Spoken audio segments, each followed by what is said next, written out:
So yo, what's up mga tol guys? Welcome to my vlog again. So dito tayo sa ngayon sa Mount Samat.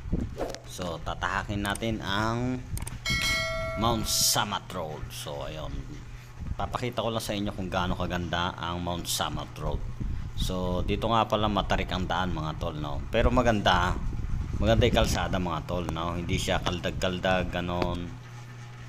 Talagang kung magra-rides kayo, chill lang. Tapos napakaganda rin ng tawag ng klima mga tol, napakalamig. So feeling mo lang nasa Baguio ka na nagra-rides mga tol, no?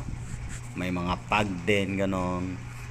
So ayun, kita nyo mga tol. So ayun, likuan din mga dito mga tol, talagang kuan din, siko din mga tol. Sikuan din ang mga likuan dito mga tol. So hindi lang ako makapag-banking kasi yung OBR ko matangkad yung OBR ko tapos hindi pa siya sumusunod sa galaw ko, tapos yun nga, kaya hindi ako makapag banking. Alanganin, alam nyo naman na, di ba, napakapiligrado ng ganon kapag ang OBR mo hindi kuan sumasabay sa agos ng alon. Hindi, ibay na lang natin, agos ng pagmamaneho natin, gano'n na lang, no? So ayun, kaganda dito mga tol, oh. So ito, napakalapit lang naman nito mga tol, no? So magmula doon sa baba hanggang sa may taas siguro, calculate ko lang mga tol, mga 6 kilometers lang, ganun 6 kilometers lang, o hindi lang siguro, baka 5 kilometers lang siguro mga tol, no? Doon sa mismong baba ron, tapos hanggang doon sa taas na sa may Mount Samat mismo, mga 5 kilometers lang siya mga tol. So ayun, dala ko pa nga yung one ko mga tol, yung jersey ko na Boston Celtics. So ayun, baka ganda, tika pagmasdan nyo mabuti mga tol, no, yung kalsada. Diba, napaka aliwalas bumiyahe, wala yung kaldag-kaldag mga kung ano-anong kwan. Yung iba kasi mga place, mga pasyalan, papakit ng kalsada.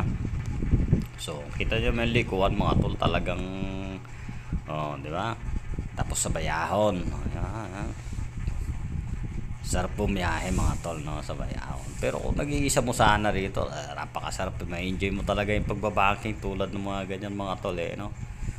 Tapos bibihira ka pang makasalubong mga tol, no. Bihira ka makasalubong dito, napaka-safety bumiyahe rito, bibihira yung 4 wheels ganon.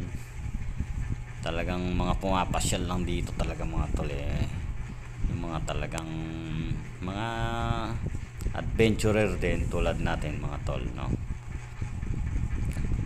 So ayun, nasa kalahatian na tayo dito mga tol, nasa kalahatian na tayo, malapit na tayo, malapit-lapit na tayo mga tol. So kita nyo naman mga tol, naka-espalto yung kalsada, diba, napakaliwalas. Tapos talagang mag-enjoy ka talaga sa bankingan dito kung mahilig kang pumanking mga tol, no. Ayun, no, napakainam. Pakainam mga tol. Kaya kayo mamasyal na kayo dito mga tol, mag-rides na kayo dito. Mag-rides na kayo dito mga tol, napakasarap. Oops. Ingat-ingat. Ito, kita nyo naman mga tol, sikong-siko yung likuan. Hindi lang siko, biglang, di ba sikot sabay, ayun, no, kita nyo, biglang higit, parang higit pa sa may siko. So yun na nga mga tol, no, guys, andito na tayo sa mismong gate ng Mount Samat, dumating na tayo. So sobrang haba na nitong vlog natin mga tol, no. Next vlog natin, papakita ko naman sa inyo yung loob ng Mount Samat. So baka naman sa mga bago natin viewers dyan, sa mga hindi pa natin subscribers dyan, pa-subscribes ka na, pakiclick mo na rin yung notification bell para naman sa next vlog at video gagawin natin, man-notify ka, pa-like, share, and comment na rin. RS palagi mga tol. Peace, enjoy. Next vlog, kita-kits tayo mga tol. At papasok na tayo. Ang entrance nga pala dito ay 50 pesos per head. Thank you.